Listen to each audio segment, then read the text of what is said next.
A veces, un acto que parece puramente administrativo, casi un trámite burocrático, provoca una verdadera sacudida política. Hoy tenemos uno de esos casos sobre la mesa. Estados Unidos, bajo la administración Trump, prohíbe la entrada al país a 5 personalidades europeas. Y la noticia la confirma casi al instante el secretario de Estado, Marco Rubio. Y en el centro de todo, claro, un nombre que resuena con muchísima fuerza, Thierry Breton, que es uno de los arquitectos más visibles de la política digital europea. Vamos a analizar esto a fondo, porque la historia es mucho más compleja que una simple disputa de visados. Esto es un choque frontal, entre dos maneras de entender el mundo digital. Totalmente. Por un lado, la visión estadounidense de una libertad de expresión casi ilimitada, y por otro, el impulso europeo por regular los contenidos en la red. Es que es la manifestación más clara hasta ahora de una tensión que lleva años cociéndose a fuego lento. Es la Ley de Servicios Digitales Europea, la famosa DSA, contra la primera enmienda de la Constitución estadounidense. Exacto. Lo que vamos a explorar hoy son las motivaciones reales detrás de esta prohibición, las ondas de choque que está generando a ambos lados del Atlántico y, sobre todo, ¿qué nos dice esto sobre el futuro de la alianza transatlántica en la era digital? Muy bien, pues empecemos por el principio. La noticia salta como un comunicado breve, bastante frío.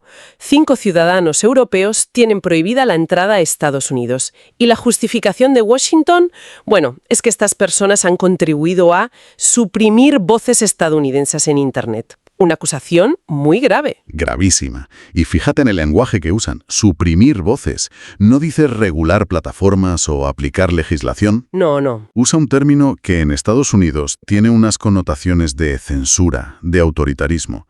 Es una acusación que apunta directamente al corazón de la soberanía regulatoria de la Unión Europea. Claro, no es una decisión aislada, es contra todo un modelo. Exacto. Y en Bruselas, como era de esperar, la reacción ha sido de indignación. El entorno de Ursula von der Leyen lo describe en privado como una bofetada diplomática. La Comisión Europea, de hecho, lo califica públicamente de medida injustificada y exige una explicación por escrito. Pero, un momento, ¿desde cuándo se usan los visados de esta manera? Quiero decir, normalmente se deniegan por espionaje, por terrorismo. Claro. Ahora también por regular Internet. Parece una escalada brutal. Es que esa es la clave de todo. Es una escalada sin precedentes. Marco Rubio, en su comparecencia, lo enmarca en la lógica de siempre. Un visado no es un derecho, es una invitación, y el país se reserva el derecho de no invitar a quien actúa contra sus intereses. Vale, hasta ahí, lo entiendo. Pero al aplicar esta lógica a la regulación digital, están creando una nueva categoría de acción hostil. Están diciendo que legislar sobre el contenido online de una manera que a ellos no les gusta es, a efectos prácticos, un acto contra los intereses de Estados Unidos. Se acaba de inaugurar un nuevo campo de batalla diplomático. Básicamente. Vale, aquí es donde me pierdo un poco. La Unión Europea insiste en que su ley de servicios digitales es para perseguir contenido que es manifiestamente ilegal, ¿no? Sí. Como terrorismo, incitación al odio, pornografía infantil. Y Washington, por su parte, dice que es una herramienta de censura. ¿Cómo pueden estar viendo la misma ley de formas tan radicalmente opuestas? ¿Dónde está el truco? El truco, o más bien el diablo, como siempre, está en los detalles y en la interpretación. Es cierto que una parte de la DSA se centra en contenidos ilegales, y ahí hay poco debate, la verdad. El problema surge con la segunda capa de la ley, la que obliga a las grandes plataformas a identificar y mitigar los riesgos de contenidos que, sin ser ilegales, se consideran potencialmente dañinos. Potencialmente dañinos. Eso suena increíblemente subjetivo. Exacto. Y ahí es donde la administración estadounidense ve la puerta abierta a la censura. ¿Quién decide qué es dañino? ¿Un regulador en Bruselas? ¿Un político? Claro. Para ellos, conceptos tan vagos son una palanca para presionar a las plataformas y que éstas eliminen o limiten el alcance de discursos políticos que puedan ser incómodos. Pero que bajo la ley estadounidense estarían perfectamente protegidos. Justo. Se teme que lo dañino de hoy sea lo disidente de mañana. Entiendo, pero la retórica de Marco Rubio va mucho más allá de un debate técnico. Llega a invocar las raíces comunes de la civilización occidental, la libertad individual, los griegos, los romanos. Claro, sí, es una escalada verbal impresionante. Pasar de una directiva sobre algoritmos a citar a los padres de la democracia, o la amenaza es mucho mayor de lo que parece, o es una hipérbole política tremenda. Yo creo que es una hipérbole, pero muy calculada. Al elevar el debate a ese plano casi filosófico, está haciendo algo muy astuto.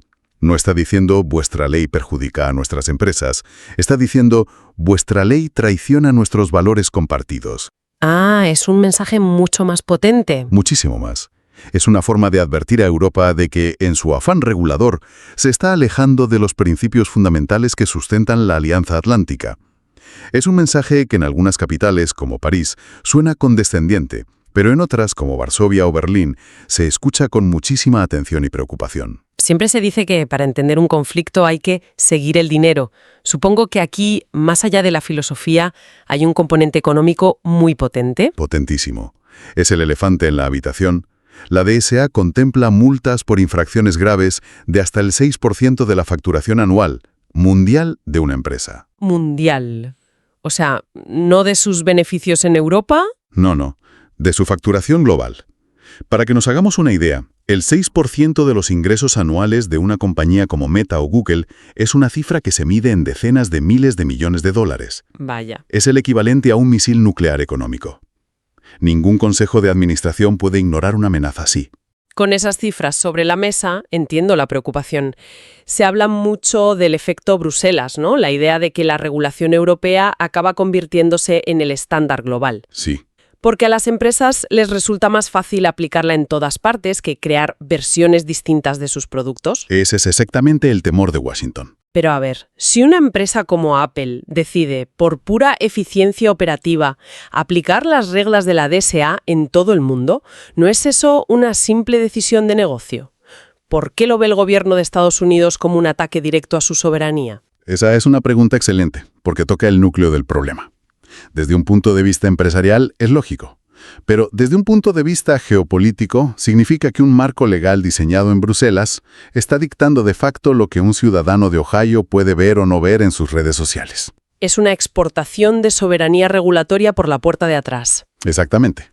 Y la prohibición de visados es la respuesta a eso. Es Washington diciendo, no vamos a permitir que uséis vuestro poder de mercado para imponernos vuestras reglas. Y con esto, el conflicto deja de ser una batalla legal en los tribunales para ser un pulso político en toda regla. Un pulso político, claro. Aquí está la clave. El código legal se ha convertido en un arma geopolítica. Esta prohibición de visados es el equivalente diplomático a un ciberataque de advertencia. Ya no se discute en seminarios de derecho, se pelea con listas negras que afectan a personas con nombres y apellidos. La partida ha subido de nivel. Con un socio tan indispensable como Estados Unidos actuando así, me imagino que la famosa unidad europea se debe estar resintiendo. Hay fisuras visibles en la respuesta de los 27. Las fisuras son enormes, aunque se intente disimular. Alemania, por ejemplo, está siendo extremadamente cauta. ¿Ah, sí? Sí, el portavoz del gobierno se ha limitado a dar una respuesta genérica sobre la importancia de la relación transatlántica. Están aterrorizados ante la idea de una guerra comercial o regulatoria con su principal socio y mercado de exportación. Intentan hacer un equilibrio imposible entre defender la soberanía europea y no enfadar a Washington. He leído que incluso dentro del propio partido de von der Leyen, la CDU alemana, hay un debate muy intenso sobre si la Comisión no ha ido demasiado lejos, demasiado rápido, provocando este choque. Absolutamente. Y ese debate es fascinante. Por ejemplo, un diputado muy influyente de la CSU bávara, un partido tradicionalmente muy pro-estadounidense, publicó un editorial durísimo hace unos días. ¿Contra Washington? No, contra la propia Comisión Europea. La acusaba de arrogancia regulatoria y de no haber medido las consecuencias geopolíticas de sus actos. Vaya. Eso te da una idea de la fractura interna que esto está provocando. Es la eterna tensión europea entre el alma atlantista y el alma soberanista. ¿Y qué pasa más allá de Alemania? Pienso en los países del este, que dependen de forma tan vital de las garantías de seguridad de la OTAN y por tanto de Estados Unidos. ¿Cómo lo están viviendo? Para ellos la situación es una pesadilla geopolítica. Por un lado, muchos de estos países, como los bálticos, han sufrido en sus propias carnes campañas masivas de desinformación rusa y anhelan reglas europeas fuertes para combatirla. Claro. Pero por otro lado son dolorosamente conscientes de que su seguridad nacional depende del paraguas militar estadounidense. No pueden permitirse un enfrentamiento abierto con Washington. Para ellos esto no va de regular algoritmos, va de su propia supervivencia. Es un cálculo mucho más dramático. Me llama la atención el número. 5. No es una persona que podría interpretarse como un castigo personal, ni son 20, que sería una declaración de guerra total. ¿Por qué 5? ¿Tiene algún significado oculto? En diplomacia pocas cosas son arbitrarias. El número 5 se está convirtiendo en un símbolo. En los círculos diplomáticos de Bruselas y Washington se habla de él como el primer umbral visible de esta nueva fase de confrontación. El primer umbral. Sí, la política de visados ya se había insinuado en mayo, pero ponerle ahora 5 nombres concretos, con Breton a la cabeza, es una escalada deliberada y muy calculada. Es una señal lo suficientemente fuerte como para que duela y se tome en serio, pero no tan masiva como para provocar una ruptura irreparable. Es un disparo de advertencia preciso. Y en medio de todo esto está Ursula von der Leyen, que se encuentra en una posición imposible, ¿no? Tiene que proyectar fortaleza de cara a los Estados miembros y al Parlamento Europeo, pero al mismo tiempo no puede permitirse romper la baraja con su aliado más importante. Es un acto de equilibrismo extraordinariamente difícil. En público, el mensaje es de firmeza absoluta.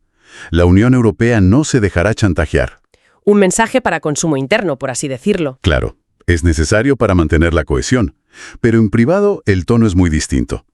Lejos de las cámaras, en los pasillos de la Comisión, la pregunta que se hacen muchos altos funcionarios es si subestimaron por completo la virulencia de la reacción estadounidense. En los memorandos internos que circulan, la palabra que más se repite es error de cálculo. Es decir, que la sorpresa ha sido mayúscula. Total. Creo que en Bruselas pensaron que como mucho habría quejas formales, algún litigio en la Organización Mundial del Comercio, pero no se esperaban una represalia tan directa y personal. Entiendo. El número 5, aunque parezca pequeño, se ha convertido en una señal de alarma interna muy potente. La constatación de que quizás cruzaron una línea sin calibrar bien las consecuencias. Así que, resumiendo, lo que empezó como un conflicto diplomático por unos visados es, en realidad, una batalla fundamental por definir las reglas de nuestro futuro digital. Por un lado, el impulso europeo hacia la seguridad y la responsabilidad de las plataformas. Exacto. Y por otro, la defensa a ultranza desde Estados Unidos de una libertad de expresión con muchas menos cortapisas, anclada en su cultura y en su constitución. Dos visiones del mundo que ahora mismo parecen chocar de forma inevitable. Y este choque nos deja con una pregunta final, una reflexión para el futuro. A medida que el mundo digital borra las fronteras geográficas, ¿quién establece las reglas del juego? La pregunta que esto nos deja sobre la mesa es si Internet, que nació con la promesa de ser un espacio global sin fronteras, está muriendo. Si estamos asistiendo a su balcanización, a su fragmentación, en un Internet americano, uno europeo, uno chino. Cada uno con sus propias reglas, sus valores y sus muros. Y si ese es el futuro, ¿qué hemos perdido por el camino?